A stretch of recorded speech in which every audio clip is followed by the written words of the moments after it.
Greetings, fellow traveler, on this little rock tumbling through space. I'm Fred. This is my front porch. Come and sit a bit, and let's talk for a little while. There are ideas to be discussed on this old set of nicely nailed together boards.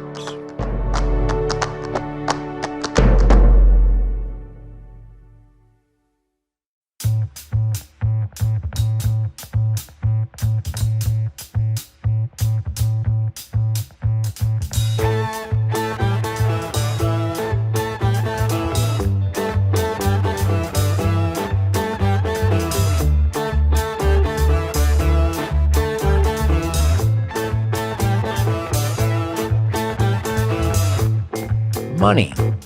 It's a crime.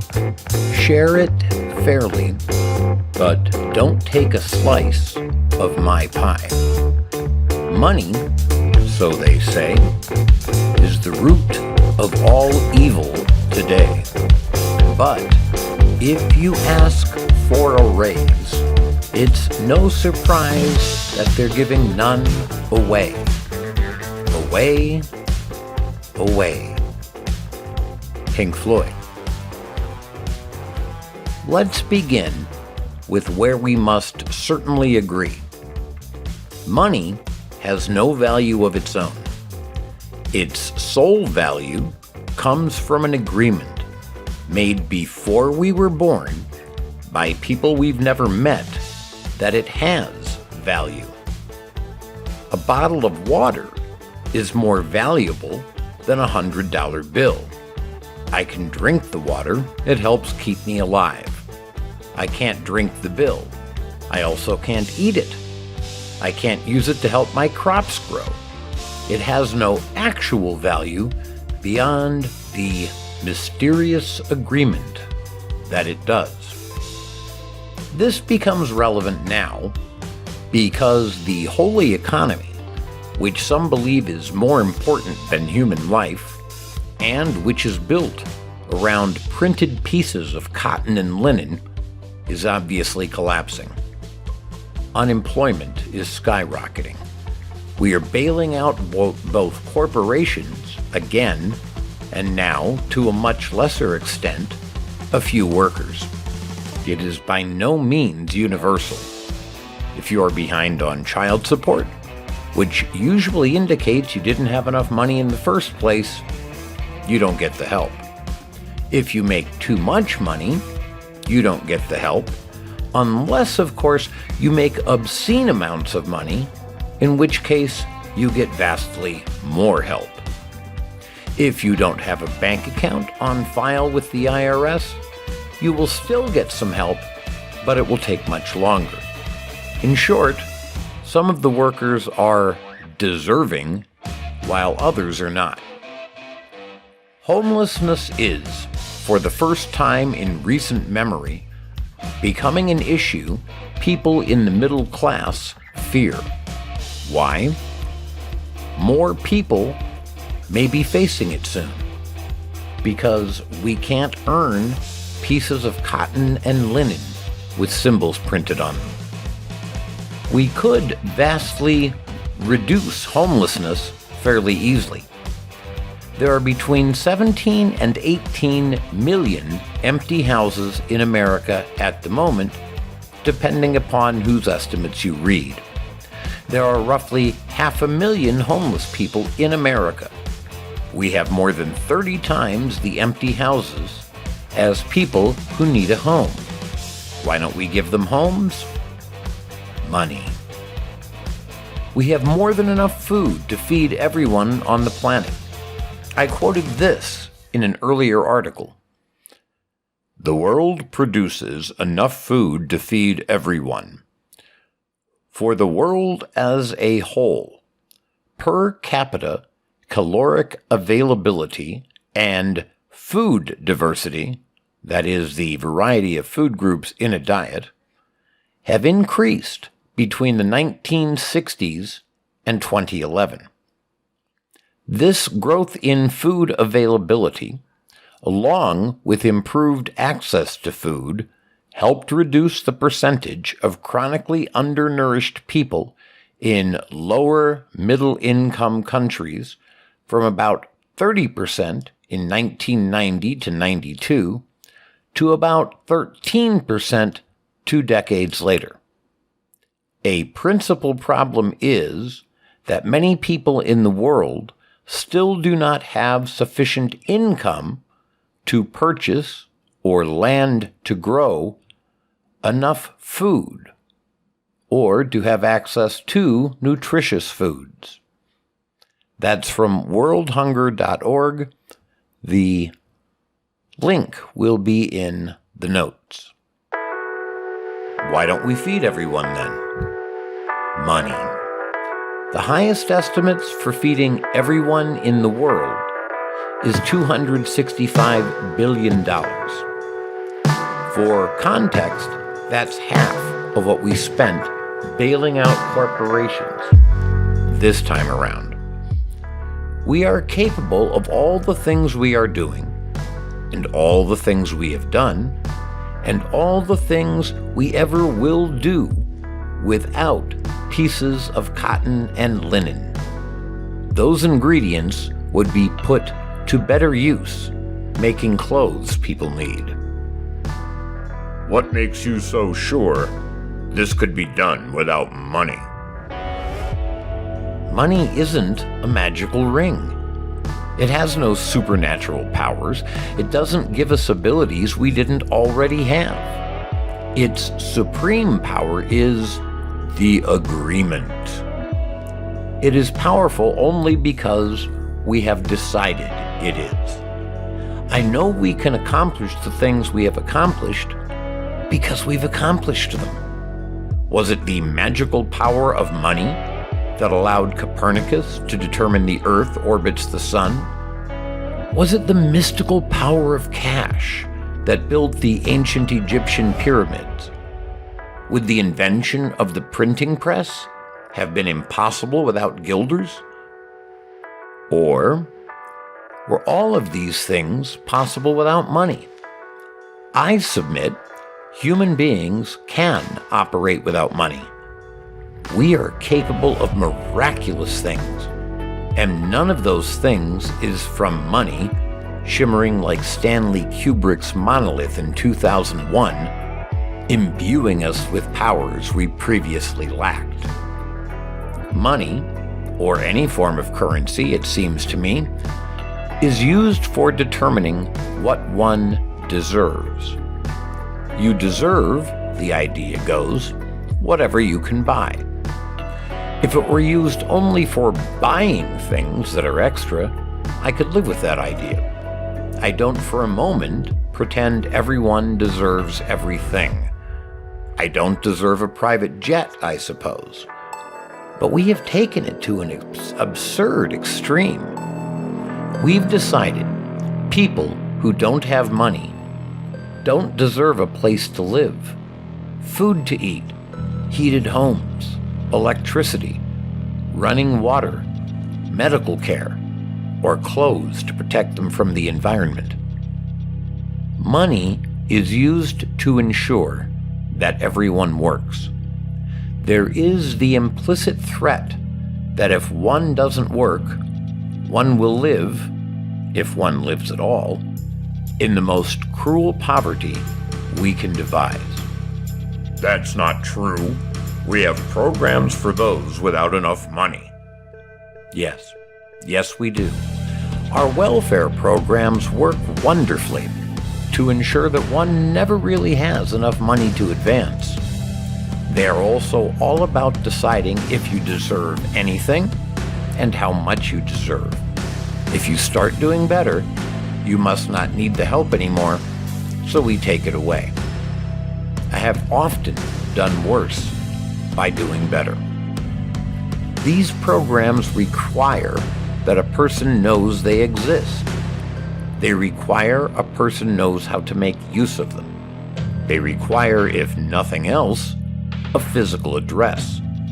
If you're a homeless person, these programs are all but useless. And those are the people who need the most help. Why can't we get it? Money.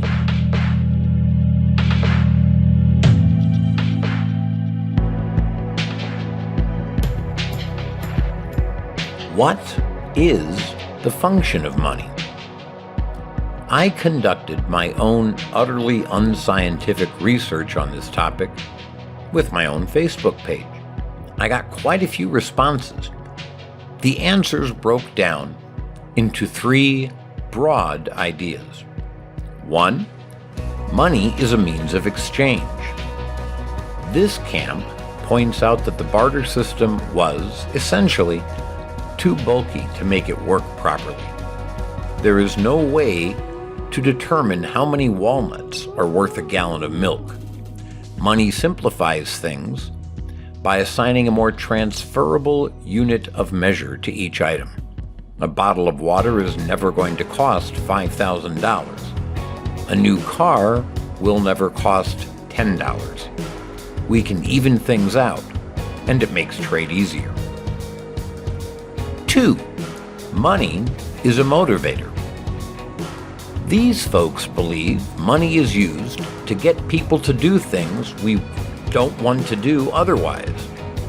Very few people really want to dig ditches or clean toilets, but if you pay them for it, you can get them to do it. 3, money is a tool for establishing power. The people in this group believe money establishes who will be in charge and who will follow orders. The more money one has, the more people will do what one asks. There are outliers. One said it was a means of doing God's work, although I was unable to follow the argument. See if you can understand it. I'm quoting now. Money doesn't just mean bills and coins. It can be as simple as doing something for someone who does something for you. That sounds like a barter system to me. There were a couple of different outliers, and I admit I liked them very much. 1, hold power over others and keep slavery alive. Another along the same lines, an imaginary number to enforce class hierarchy. I spent enough time thinking about these ideas that I believe I have enough information to address them all.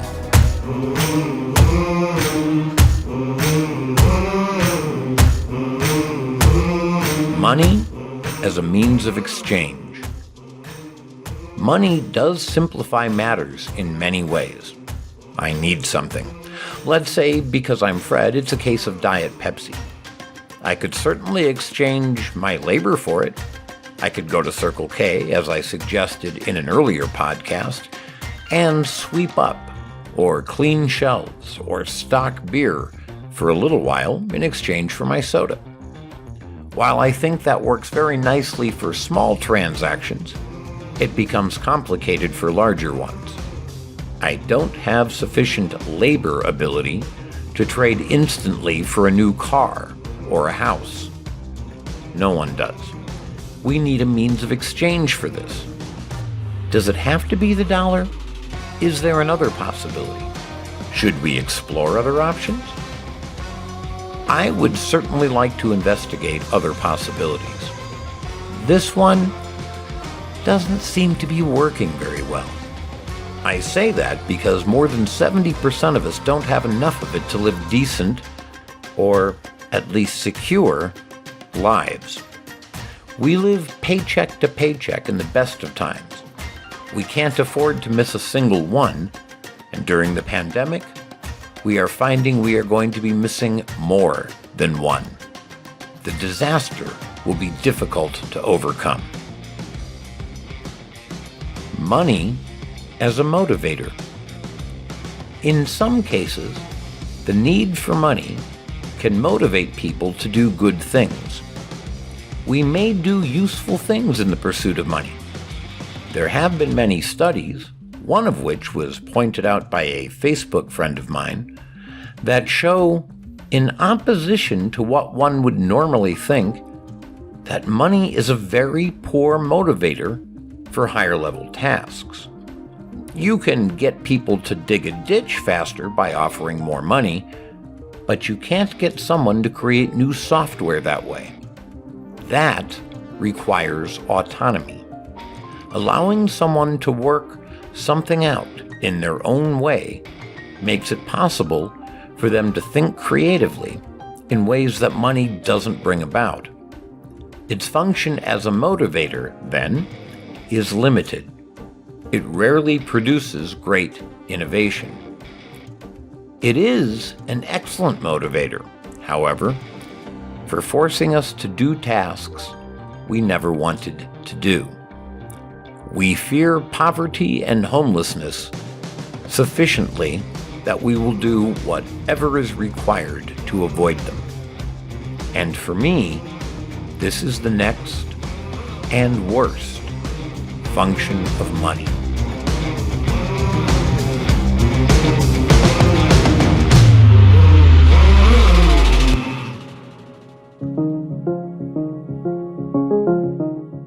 Money as a tool for establishing power.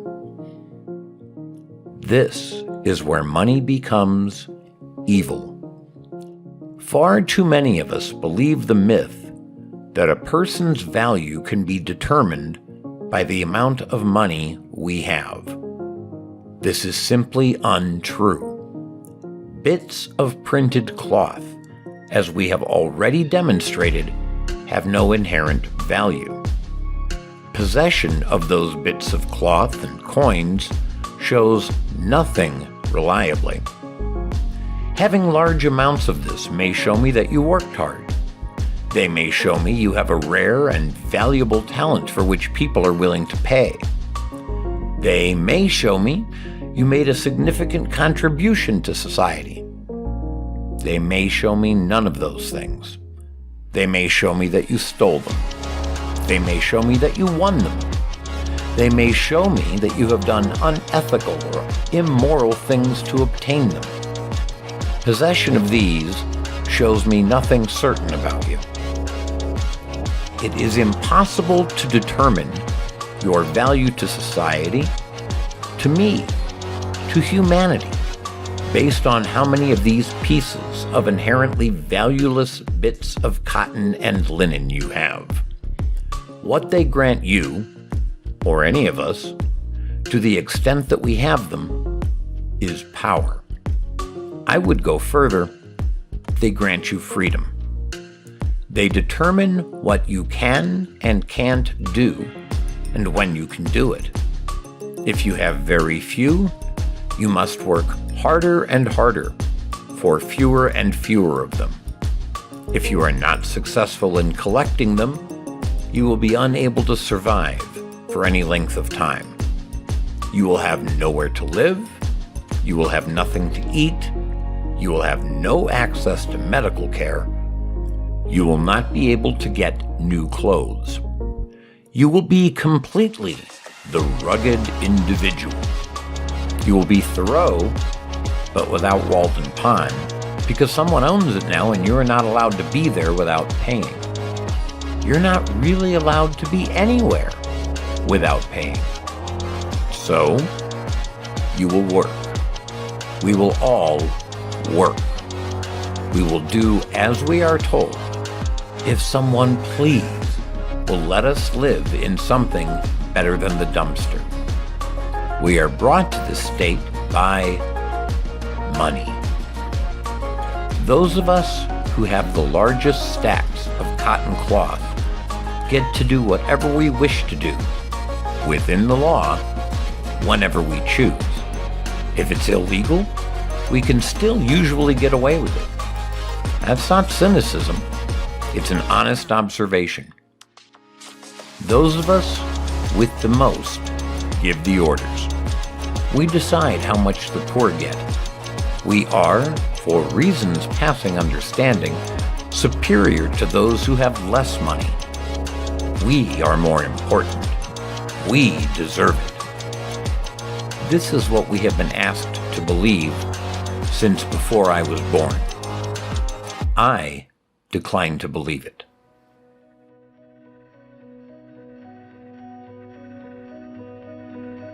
The value of a person.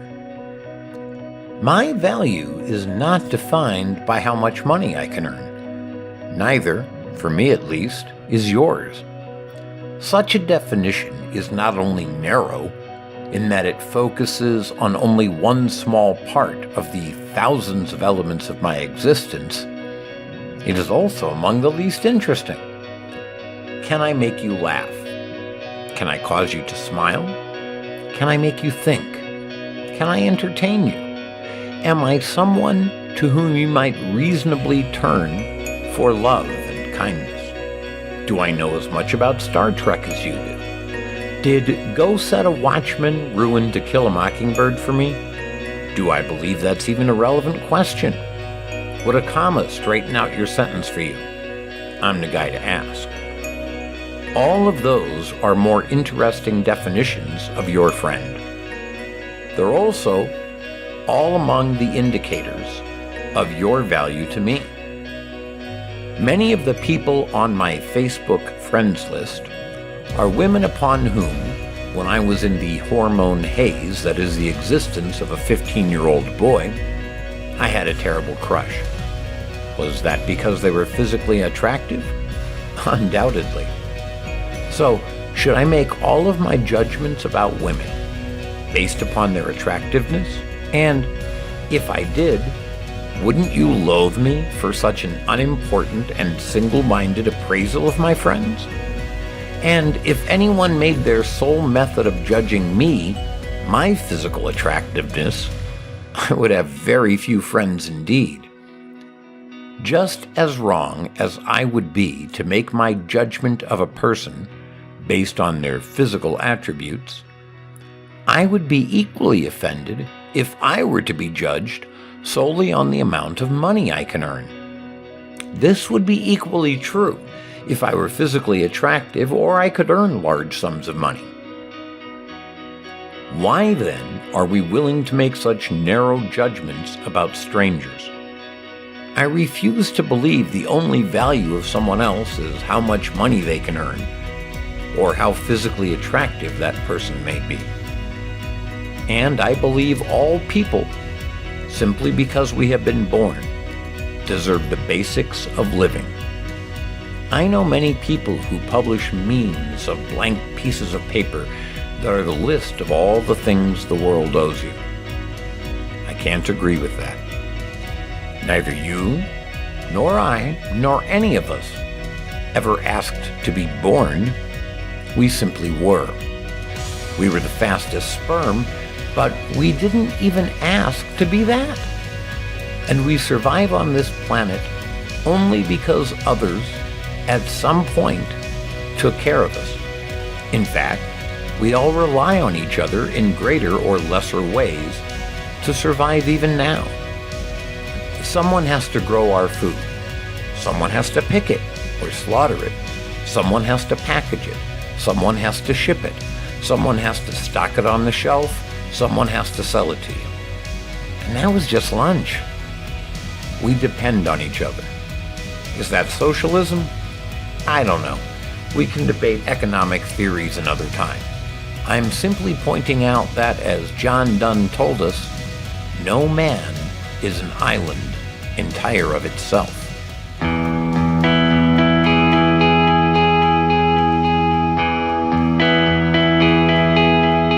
Yes, we all live in our own worlds.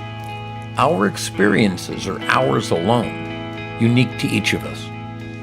But we also all live in the same world. We share it. There is no other to which we can go. This planet is all there is for any of us. Let's make it as nice for everyone as we can. Let's not decide that some of us are better than others for reasons that have nothing to do with who we are. If you're a serial killer, yeah, I'm probably a better person than you are. If you're listening to this, you're probably a better person than I am. Otherwise, I wouldn't want you on my Facebook friends list. I improve myself by being around those better than I am. In the same way, you'll become a better musician by playing with Miles Davis than you will by playing with me. Some people are better than others, yes, but let's make those judgments about them for meaningful reasons. And let's end those judgments at the point of deciding whether we want to be their friends, instead of deciding that because we don't like someone very well, they don't deserve the basics of life. Yes, they do. So do you. So do I.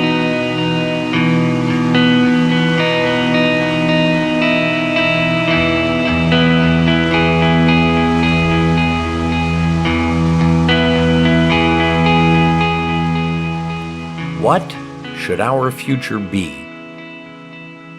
As we're watching the world begin to crumble around us, many of us are already asking ourselves how we will rebuild it when this crisis finally passes.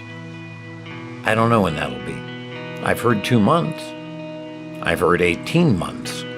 My crystal ball is broken, so I can't tell you when we will be able to return to what we have been taught to believe is normal. I would like to ask, though, what the new normal should be. What have we learned from this crisis? I would like to believe we have learned that, as we're all in this together, as everyone now tells us all the time, all of us matter.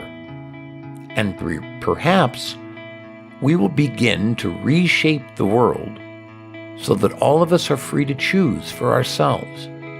We don't all need to be wealthy. We don't all need to have a 4-bedroom house. We all do need somewhere to live, though. We're all going to need to eat then, just like we do now. And maybe we can rebuild a world that provides those things to everyone. If we're going to have money, it would be great if everyone had enough to survive. That's all I'm asking. I'm asking to free everyone from wage slavery. I'm asking that, if nothing else, we grant everyone a universal basic income that ensures we have our basic needs met. This isn't a wild, irrational idea.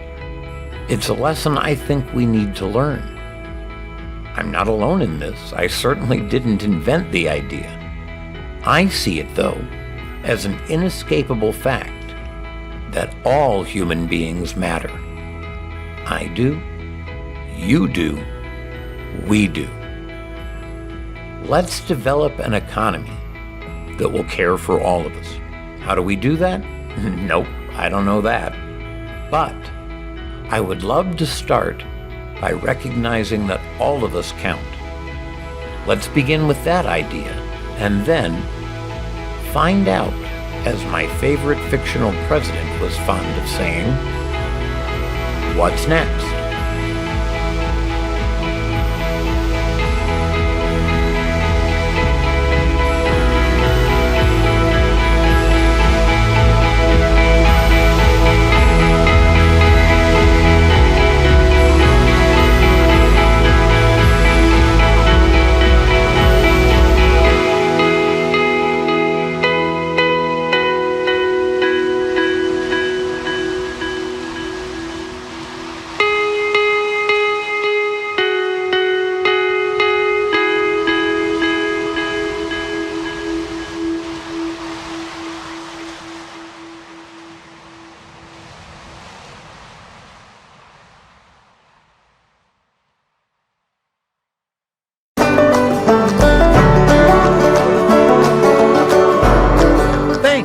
Joining me on the porch.